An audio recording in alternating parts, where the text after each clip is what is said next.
So Taco Bell is having second thoughts about relying on AI at the drive-through. I personally have used the Taco Bell drive-through without any issue, but apparently people are kind of trolling and getting bad results. Someone ordered 18,000 water cups, things like that. So today we're going to talk about some of these pitfalls of some of these AI tools, but how you can actually maybe possibly make money by knowing about some of the pitfalls and things like that. So before we do, Jaden, why don't you tell them about our school community? Yeah, so every single week, Jamie and I record an exclusive piece of content over on our school community. There's over 300 members, and we have like over 60 videos that have been posted there. Basically, we break down how we're using AI to grow and scale our businesses and our side hustles. Jamie talks about a side hustle last year that made him 20,000. How he tried scaling that with AI this year on an Amazon program.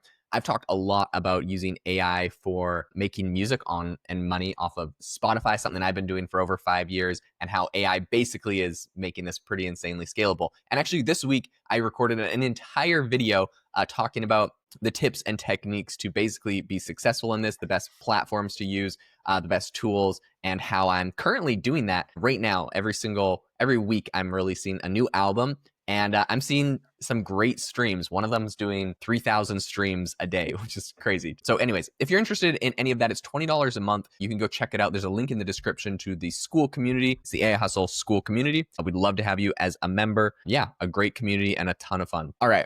Let's talk about what is happening with Taco Bell. I think this is a hilarious story, but also I feel like it's indicative of a lot that's going on in AI right now. Basically, Taco Bell went and they added kind of like an AI powered voice to make your order at Taco Bell. And like, this isn't shocking. I actually don't think this is necessarily a bad use case. It doesn't bother me. I think a lot of times we've seen basically these like order taking kiosks. Like if you go into McDonald's or if you go into like, I don't know if this is a big place or not, but like Cafe Zupas in Arizona, where I used to live. I don't know if it's a chain or not, but it was a great restaurant. The drive-through is literally you pull up and there's a big like screen and you reach out your window and you tap on the screen to like make your order. I personally think that it's a good way to go to do kind of these kiosks to replace people. I don't feel like the kiosk is super different than like a voice chat. In fact, I would probably say the best combination, because I think what the issue here is like a lot of people are used to the drive-through ordering where it's just a microphone. And so you drive up and that's Taco Bell's probably trying to not change their infrastructure a lot. So they just have a microphone and you're like, hey, Taco Bell, give me this and this and that. And then it,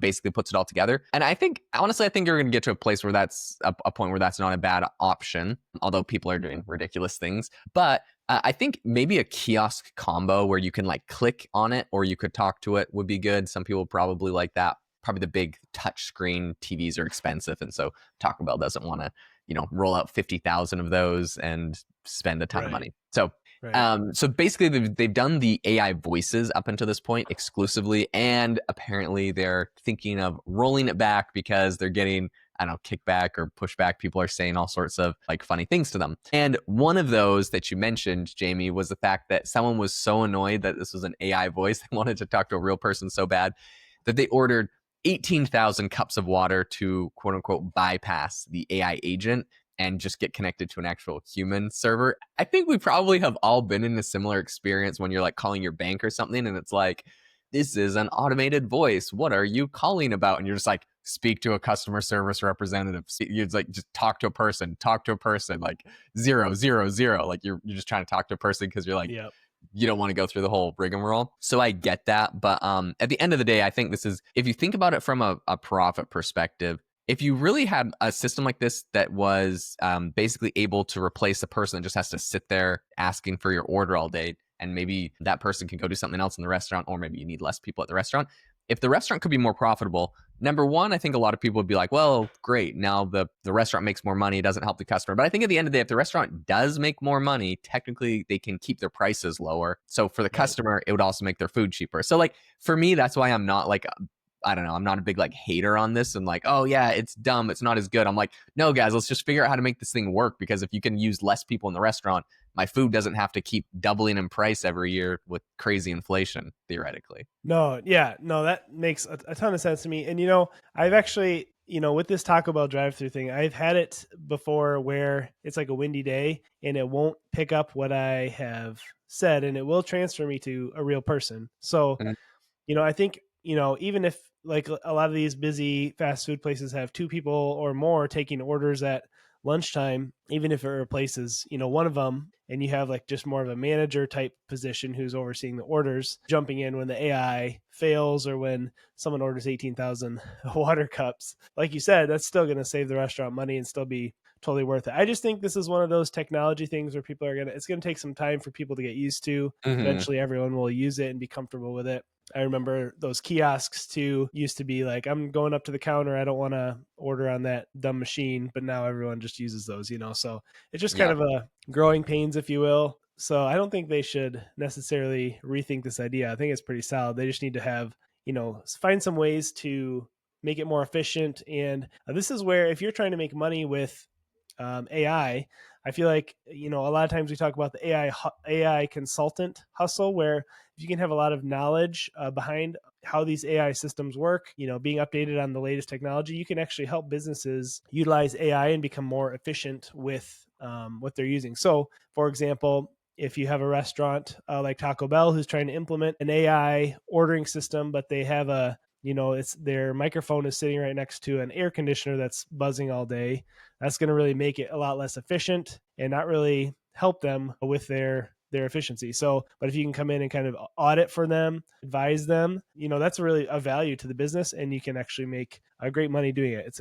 just an AI consultant hustle. So Yeah, I agree with that one. And the thing that I think is interesting here is basically the concept of like what we're talking about with Taco Bell. I think the story isn't so much just like Taco Bell using AI, but like broadly speaking, what are the needs inside of every company? Like Taco Bell identified one, the person at the window taking the order, it costs money. So like what are the needs inside of the company that costs money that that AI could automate? It could free up someone's time, it could take a role over, basically save the business money or make them more money. I think every business has these, but it's hard for them to identify them, especially I think for a lot of people, maybe they're not experts in AI. You guys listening are basically in this bubble with Jamie and I. Like a lot of times I think like, oh my gosh, everyone knows what we know about AI because it's in the news and it's, I use it every day and I'm talking about it. But I think you'd be surprised by how few people like truly understand the capabilities of it. And that's kind of why Jamie and I talk a lot about AI news on this show. Like we want everyone listening to understand the capabilities of AI, where it's at today, what the newest things are,